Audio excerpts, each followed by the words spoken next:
Kalau tidak diungkapkan, ini dibahas, dikaji secara ilmiah, bahaya, bahaya sekali. Buat apa itu buku-buku yang dikeluarkan oleh Robitoh, beredar di jalan-jalan, dipegang oleh orang-orang, sedangkan yang menetapkan nasab, yang isbat kita ini ahlul bait Nabi, ditentang, diajak diskusi tidak berani. Loh, kalau saya sendiri sebagai orang yang ahli nasab, paling pantang ditantang kebenaran hasil dari istinbat saya akan ajak diskusi, jangankan 1, 10 lawan 1 saya siap mengungkapkan kebenaran, ya. Jangan dia doktrin orang-orang dari sejak zaman dulu keturunan Nabi, ahlul bait Nabi difitnah. Bukan masalah fitnah, ini permasalahannya, ya, membuktikan data benar. Kalau memang zuriat Rasul, ya harus kita akui. Tapi kalau bukan zuriat Rasul, memang tidak termaktub dalam kitab-kitab induk, bagaimana bisa seseorang meyakini setelah tahunya kebenaran, tahunya data dari kitab-kitab tua, bahwa Ba'alawi ini bukan zuriat Nabi, bukan fitnah itu. Justru antum harus meyakini, harus mengakui bahwa antum ini bukan zuriat Rasul. Bahaya loh. Sementara dulu-dulu sampai menganggap orang-orang bukan ahlul bait, bukan zuriat Rasulullah, bukan, palsu lah, sampai ada yang dikemplang ngaku-ngaku Habib. Bagaimana ceritanya? Jadi kalau benar antum ini zuriat Rasulullah, buktikan secara dasar. Jangan minta bukti orang yang ngaku Habib, antum minta bukti nasab ente mana nasab ente. Orang lagi bibirnya ente bilang palsu, itu ente tidak termaktub. Giliran sekarang antum diginiin sama orang ahli ilmu, kenapa nggak ada tanggapannya? Mana? Percuma buku-buku nasab ditenteng kemana-mana, mengidentifikasi bahwa antum asli. Ternyata Allah buka bahwa ini bisa jadi bukan asli, ya. Maka coba saya ingin tahu, ya, keberanian dan keyakinan ilmu yang dimiliki oleh ahli-ahli nasab, Rabithah Daimi dan Rabithah Naqabatul Asyraf. Buktikan hari ini. Ini saatnya membuktikan kebenaran. Kalau antum punya data, insya Allah Allah lindungi. Ya. Yang pertanyaan yang harus dijawab, pertanyaan Kiai Imaduddin yang harus dijawab. Apa pertanyaannya? Kok bisa ditemukan data abad 9-10 Hijri menyatakan Sayyidina Ubaidillah itu anaknya Sayyidina Ahmad bin Isa Al-Muhajir, sedangkan dari abad-abad yang lampau yang lebih tua, dari mulai ketiga Hijriah, abad ketiga, 4, 5, dan 6, itu tidak ada sama sekali yang menyebutkan Ubaidillah. Terus siapa referensi yang menyatakan Ubaidillah atau Abdullah ini anaknya Sayyidina Ahmad bin Isa Al-Muhajir? Itu yang pertama. Yang kedua, ada statement menyatakan bahwa Sayyidina Ahmad bin Isa Al-Muhajir itu hijrah ke Hadramaut, ya. Ternyata ini juga ada satu informasi lain yang menyatakan bahwa Sayyidina Ahmad bin Isa Al-Muhajir tidak pernah hijrah ke Hadramaut, gitu. Karena coba perhatikan kewafatan dan sejarah-sejarah dari kitab-kitab lain. Artinya tuan-tuan yang dirahmati oleh Allah, apapun ceritanya, diskusi harus ada ini.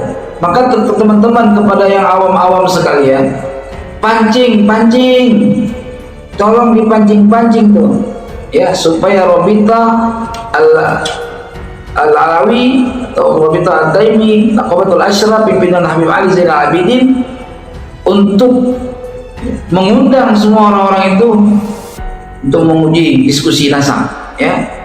Kalau enggak, bahaya ini, bahaya. Terus saya minta tolong kepada antum-antum semua yang merasa paham ilmu nasab, ya, Jangan membahas nasab di media, gak ada guna. Itu ngomong sendiri namanya. Saya juga bisa kalau timang bahas nasab ngomong dewek di media nggak ada yang bantah.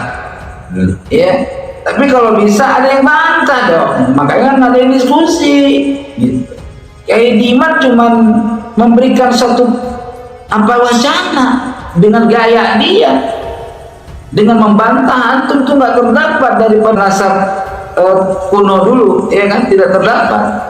Jadi jangan merasa informasi seperti ini merasa minder, ya, merasa umat ini atau kiai ini bahlul, menghasut, memfitnah, menuduh kita bukan zuriat Nabi, itu bahlul. Enggak, ini bukan nuduh, ingin memberikan satu bukti bahwa antum, ya, melalui statement Kiai Imaduddin nggak ada nama Ubaidillah itu nggak ada. Jadi atas dasar apa antum meyakini antum zuriat Rasul? Terus jangan bawa-bawa Kiai Hasyim Asy'ari, Syekhuna Khalil Bangkalan, atau kiai-kiai lain di masa lampau. Karena masa itu nggak sibuk orang itu membahas masalah nasab. Orang udah ngaku Habib, ya udah selesai, antum Habib. Nasabnya apa? Udah bin ini udah selesai. Ya. Tapi hari ini, ya, kita perlu mengkaji kebenaran nasab Alawi. Apakah itu benar daripada Rasulullah atau hanya sejarah fata morgana? Maka tidak akan mungkin tercapai kebenaran itu tanpa adanya forum diskusi akbar. Nah, insya Allah, ya, dengan diskusi akbar, ya, akan terbongkar semua rahasia. Kiai Imaduddin kah yang salah? Antum kah yang sebenarnya nggak terjelas datanya? Nanti bisa kita musyawarahkan dengan mempergunakan kaidah-kaidah fikih. Ya. Idza ta'arada al-isbat wa nafyu fal musbit muqaddam, kan bisa. Apabila selisih ada yang menetapkan dengan menafikan, maka yang menetapkan itu bisa didahulukan. Itu bisa. Tapi harus ada forum diskusi dulu. Bagaimana syarat-syarat itu terjadi? Maka tuan-tuan yang dirahmati oleh Allah, ya, saya mohon kepada teman-teman yang masih awam dalam hal ini, jangan terpancing untuk hal-hal yang tidak baik. Memusuhi Kiai Imaduddin itu ulama, ya, bukan kebencian dia menyampaikan demikian, tapi karena beliau terbongkar yang dulunya dia mahabbah muhibbin, ya, ternyata salah. Kok tidak ada, kan kayak orang terkejut. Ya, saya juga sama, dulunya saya paham Sayyid Ba'alawi itu adalah zuriyah Rasul, ya, tapi saya kan nggak mengkaji. Terus saya buka kitab-kitab, ternyata memang tidak termaktub satu kitab pun, ya, tidak menulis bahwa Sayyidina Ahmad bin Isa al-Muhajir memiliki anak yang bernama Ubaidillah. Yang ada kitab-kitab yang menjadikan referensi, ya, kitab-kitab kemarin yang jauh berbeda dari masa-masa sebelumnya. Ya, ini kan harus dipertanyakan kebenarannya. Dari mana data yang kitab-kitab ini menerangkan bahwa dia mempunyai anak yang namanya Ubaidillah, gitu loh. Kan sebatas itu bukan kebencian, bukan fitnah, tapi ingin menyampaikan kebenaran. Jangan sampai kebenaran dianggap fitnah, ini bahaya lagi, ya. Allah Subhanahu wa taala berfirman, fa in tanaza'tum fi syai'in farudduhu ila Allah wa rasulih. Jika kalian berselisih satu paham, maka kembali kepada Al-Qur'an dan hadis atau sunnah. Bagaimana yang dimaksud kembali kepada Al-Qur'an dan hadis? Ya, kembali kepada diskusi, bahas basul masail, ya. Jangan bikin orang awam kenter. Ya, ini orang awam berkenter nih, akhirnya pro kontra. Yang punya keyakinan bahas bela mungkin Nabi segala macam, ya, yang pro kepada Kiai Imaduddin menyatakan apa Nabi palsu gini begitu, apa ya toh yang kayak gini, coba dah kembali kepada hati yang tulus. Kalau kita memang terbukti bukan zuriyah Rasul, kenapa kita harus mempertahankan ego kita? Ya sudah, selesai. Kita bukan zuriyah Rasul. Soal tes DNA nggak perlu lah, nggak perlu soal tes DNA. Yang penting kupas nasab aja, ya. Tapi kalau perlu, kenapa takut emang untuk tes DNA? Ya kalau kita tes DNA bukan nasab habaib misalkan, tapi data kita bersambung nasab kepada Rasul sudah mencukup. Syarat nasab ada. Soal tes DNA misalkan lari ke orang Prancis misalkan, itu terserah hasil tes DNA itu mah. Tetapi hasil daripada tes nasab, ittisalnya nasab sudah kuat, kenapa tidak? Jadi jangan khawatir. Kalau saya pribadi dikaji nasab saya itu lebih baik supaya tidak merasa sombong kita, ya kan? Siapa yang nggak mau sih jadi cucunya Rasul? Siapa yang nggak mau? Siapa manusia di permukaan dunia ini yang nggak mau dipilih oleh Allah jadi juriahnya Rasul? Semua mau. Akhirnya mereka yang nggak punya nasab pengen bikin nasab. Ya, sampai nyogok katanya. Sampai nyogok. Coba kira-kira bagaimana tuh? Tahu benar apa kagak? Wallahualam. Ukuran begitu. Maknanya di sini ada apa maknanya? Begitu penting kemuliaan daripada nasab baginda Nabi Muhammad SAW. Siapa yang nggak mau jadi cucunya Nabi? Ya nggak ada yang mau jadi cucunya Fir'aun. Itu nggak ada yang mau. Maka nggak ada yang ngaku gue cucunya Fir'aun, nggak ada. Maka ayolah ini kita bahas nasab yang mulia. Jangan statement di media nyap A B C D Z sampai nggak jelas. Nggak kepada Kiai Maduddin pancing terus Kiai, pancing terus.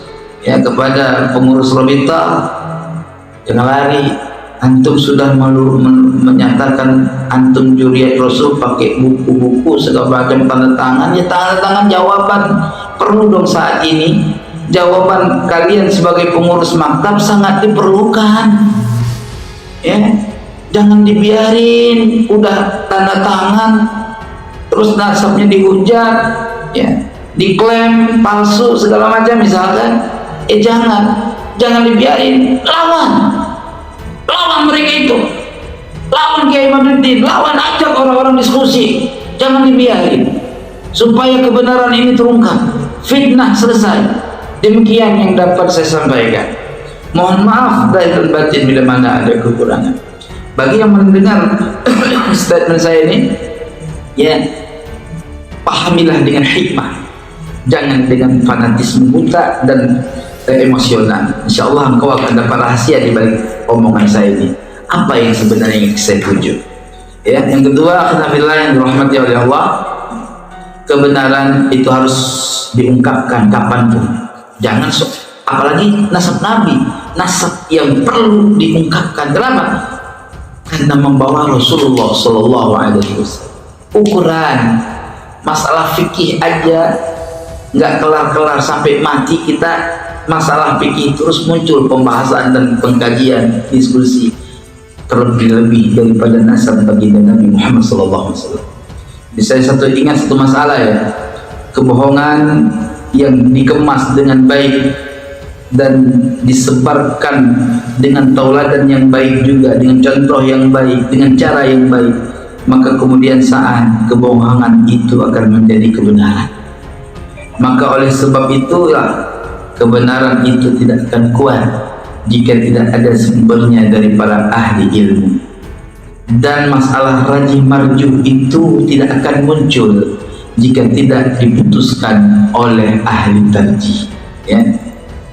Oleh sebab itu, keputusan apapun dalam suatu kebenaran itu menjadi sekedar klaim atau sebatas hanya keyakinan saja, fanatik segala macam, terkecuali kebenaran itu setelah diuji melalui forum diskusi bahsul masail ilmiah baru kuat dan asah.